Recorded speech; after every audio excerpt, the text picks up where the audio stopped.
Hey, beautiful friend, it's Marnie. Welcome back to Life is Delicious. Before we get started, I just wanted to ask you a quick question. How many times this week did you say yes to things that you really wanted to say no to? And how many times did you accommodate someone else's wishes so that they would stay comfortable? Well, in fact, you were not.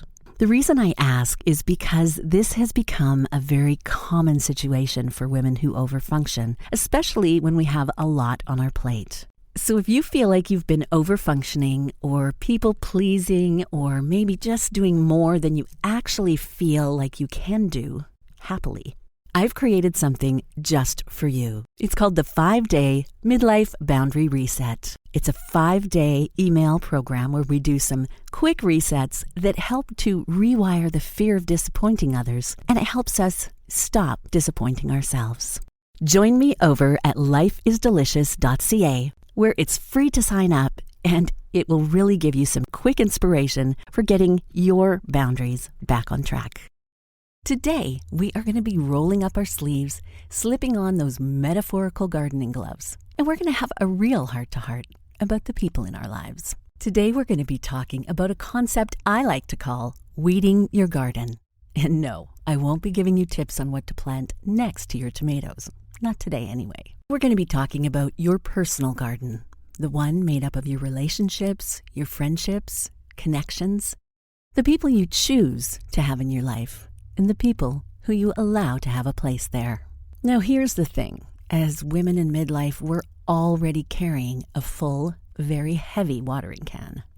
Teenagers, grown kids, aging parents, and our own changing bodies, not to mention the endless list of people who need something from us. And it's a lot. Sometimes we look up and realize that the garden of our life has gotten, well, overgrown, messy, choked with vines that we didn't even know were there.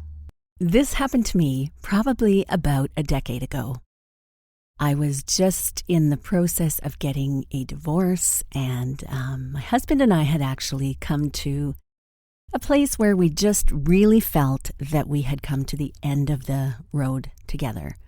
We loved each other dearly, but we just had really different ideas of what the next chapter of our life was going to look like. And we weren't really going in the same direction, so we lovingly made a choice to part ways.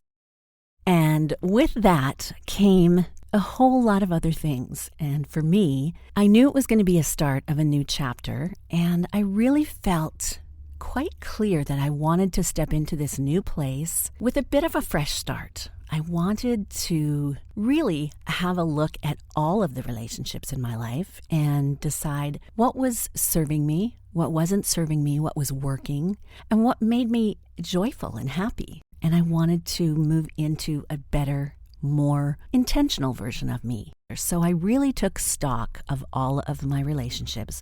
I'm a huge believer that people come into our life for a reason, a season, or a lifetime. And it's up to us to determine which relationships go where. So let's take a bit of a closer look at how we can weed our own garden so that we can blossom in this next chapter of our life. Let's dig in, literally and metaphorically. Okay, so let's start with the good stuff, the flowers. These are the people who make you feel seen, the ones who cheer you on. They're the ones that text just to say thinking of you. The people who bring light into your life without demanding that you shrink to make room for them. These are your peonies, your sunflowers, your roses, whatever your favorite flower is. And you know what? We have to nurture them, talk to them, and specifically give them your time. Not out of guilt or habit, but because they grow with you. They make you better. And let's face it, life is just more beautiful when they're around. In midlife, we learn that energy is a sacred thing, and these are the people in your life that are worthy of your energy. If we really stop to think about it, it's not really hard to decide who are our beautiful flowers in our garden. You also are a flower, so you want other people who are going to nurture you, encourage you to bloom in the best way possible. Now let's talk about those weeds. You know who I'm talking about. The energy vampires, the chronic complainers, the people who only call when they want something.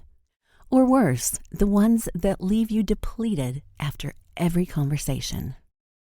And sometimes they are family, sometimes they are coworkers, and sometimes they are friends. And maybe they're high maintenance, or maybe they're just subtly dismissive. Weeds aren't always loud. Sometimes they're sneaky. They wrap themselves around your confidence and tug you down slowly, and you don't even notice that they're there until you're doubting yourself and your self-worth is on the line. Maybe it's a friend you've known since middle school or college, and the friendship used to be amazing, but now maybe it's wilted or worse, toxic. And here's the truth. Not everyone gets to go into this next season of life with you. That's your choice, so choose wisely. So here's how to gently, or not so gently, weed your garden. Now, I'm not saying you should get out there with a blowtorch and burn the whole garden down, no. But, of course, it's time to start pulling. And some of the best ways that you can do that is by setting boundaries. Be kind, but firm. Maybe you say, I can't talk right now, or I'm not available for that, or I'm focusing on myself today. Whatever that is for you, make sure that you limit your exposure to them. You don't have to announce it. You don't have to do anything drastic or create a lot of drama around it. Just fade the water supply a little bit. Weeds don't thrive without your time and energy. So just pull back and protect your heart and look after your needs. And sometimes we feel that if we do things like that for ourselves, that makes us selfish.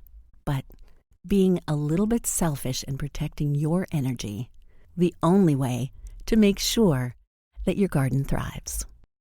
So once you've done some weeding, take a little step back. Breathe in the new space. Feel the lightness of it. I know for me, when I actually moved to a new community and I didn't know anyone, and what was really amazing from having already weeded my garden before I moved, I had all kinds of space for new, beautiful people to come into my life. So for you, now that you've made some space, plant with intention. Seek out some new friendships. Join that book club. Say yes to coffee with that woman who you always laugh with in yoga class. And sometimes it even means having a look at your extended family. Maybe there's cousins or people in your life that you're related to that you've just never taken the time to nurture a relationship with. Maybe now's the time. Having a strong support system in our life is the biggest thing that we can do for our mental and emotional health.